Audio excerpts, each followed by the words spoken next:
Now we're going to start talking about types, data types that is, operators, and expressions in the C language. Data types actually limit the contents of an item. So that we have a variable, and let's say that it's a character, that's the char or char, or character. It could be an integer, a floating point, or a double precision floating point.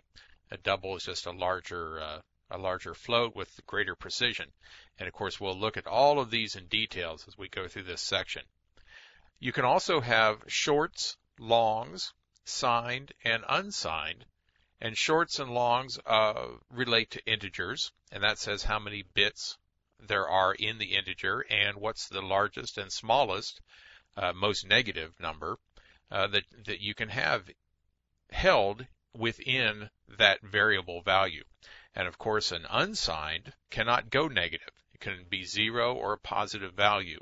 And a signed, which is the default, if you just make an integer, it will be signed, so it could go negative. A character the same way. You can have a negative character. And we will look at those maximum, minimum, maximum values as we go through this. Operators are used to test and change the values of variables. We have the multiplication, division, addition, subtraction across here, our standard arithmetic operators. And then we get into comparisons, less than, greater than, less than or equal, these two together make that up. Greater than or equal, this is a separate operator.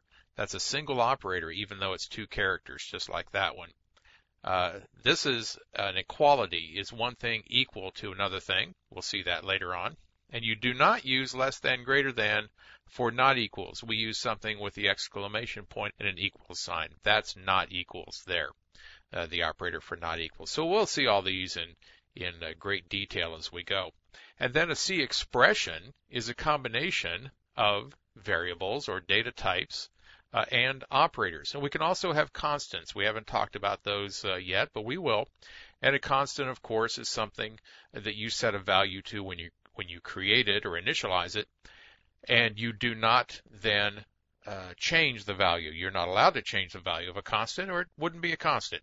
So an expression is made up of, here we have a variable called a, and it has an assignment operator of equals. But notice that's different than an equality. Is one thing equal to another is very different than this thing is equal to this thing. That's the left side, or what we call the L value. You'll see that is set equal to the result of this variable, or it could be a constant. We don't know yet at this point. Added to this variable or constant. Of course, we have our semicolon that makes the end of a statement. So that's the section that we're taking a look at now, types, operators, and expressions. So hang on and go on to the next section here, and we'll dig into this in some detail.